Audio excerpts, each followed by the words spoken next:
Welcome to this video. My name is Cynthia Wakio, the Communication and Events Manager at Corporate Staffing Services. And today we're going to be addressing job search, which we know can be frustrating. And we're going to be giving you some tips that we hope can help you in this journey. Thank you, Mary, for joining me in this for this conversation.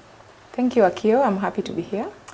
Now, let's look at the fact that a lot of people are applying for jobs and they're not getting any job offers. Why do you think this is so? Well, first of all, it can be frustrating. The fact that you're sending so many applications and either you're not getting feedback even for an interview, or you're getting interviews but you don't get the job offer at the end of the day. So, number one, first of all, it calls for you to ask yourself as a candidate that is job hunting, why is this happening? What are some of the things that are preventing me from moving forward to the next level or getting that dream job that I'm looking for? So what I can say as one of the reasons why this happens, either a candidate could be applying for positions that they have overqualified for or underqualified for. So it calls for you to really look at that job description and ensure that the role you are applying for, you have met the requirements. That will increase your chances of you getting the offer. Number two, either you have met the requirements, you send your applications, you get invited for that interview, but the problem could be in the interview stage. So it calls for you as a candidate to really get to work on your interviewing skills, for you to be able to understand what does the employer really expect from me as a candidate for me to get the job. The other thing I can speak about why candidates don't really get the job offers, maybe it is at the initial stages of you sending your CV. Is your CV selling you out for that job? Is it in the right format? Is it capturing the key things that the employer is looking for as per the job description?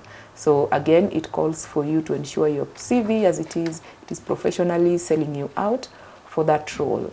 Another reason could be, and this is also very important for candidates, don't just have your CV or your profile in one, can I say, if you're applying through recruitment firms, just focusing on one recruitment firm.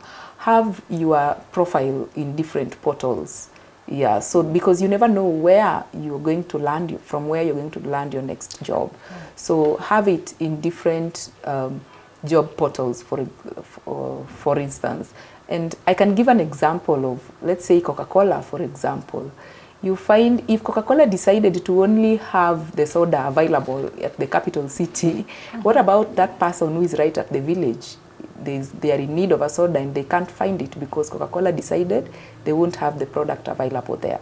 So it calls for you as a candidate to have your profile, professionally updated CV, available in all portals, all job sites, because you never know where you will get your next job from. Very important. Yeah, diversifying increases your chances. And speaking of increasing your chances, in addition to what you've just said, what should you do? What are the specific things you should do to increase your chances to land a job? Well, to increase your chances to land a job, just to emphasize on a few areas we've talked about earlier, number one is to modify your CV, first of all, because that is where it begins. Your CV acts as a marketing tool for you. It speaks for you before we give you an opportunity to speak for yourself during the interview. So modify your CV, ensure it is selling you out for those opportunities that you're targeting. Number two, the moment you start getting invites for interviews, it simply means your CV is selling you out. So it calls for you to work on your interviewing skills. Get to find out what are some of the best practices that a candidate is required to exude during the interview. That will help you to boost your chances of being seen as a best fit for the role, even during the interview, for you to get that job offer. Number three, go over and above during your preparation stage. Get to understand the employer, the industry that you are targeting opportunities from, what is currently trending in that industry. So be up to speed, or rather up to date with the current technologies in that industry, that sector, the nature of those products or services that you are looking forward to be part and parcel of in terms of being an employee. And that makes you be seen as a candidate, as someone who is very relevant and also up to date with the current trends in that particular industry or sector. Yeah. Very, very important. Yeah. And I think at this age and time, many, especially senior professional jobs, are found through networks.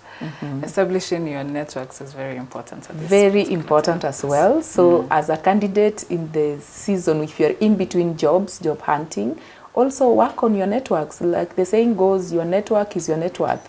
So you never know. Some candidates have the tendency of even burning bridges. It calls for you to really build on your network, invest on your networks. Before you know it, someone might have seen an opportunity somewhere and they tag you along. Most people have gotten their jobs through networks, so it's also very important to develop your network.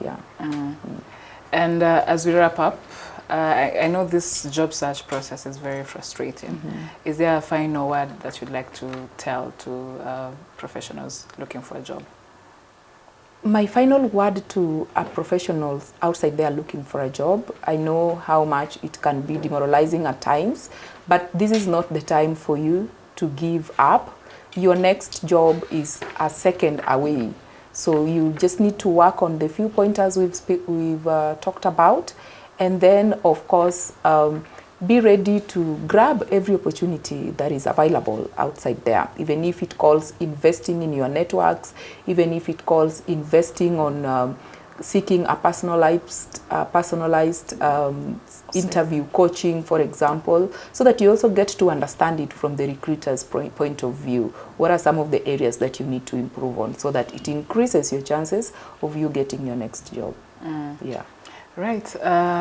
It's been very insightful, this conversation. So thank you so much for joining me. Thank you, Akia. All right. Great. Thank you for watching this video. If you have not subscribed to our channel so that you can get job search tips, interview tips, CV tips, please subscribe.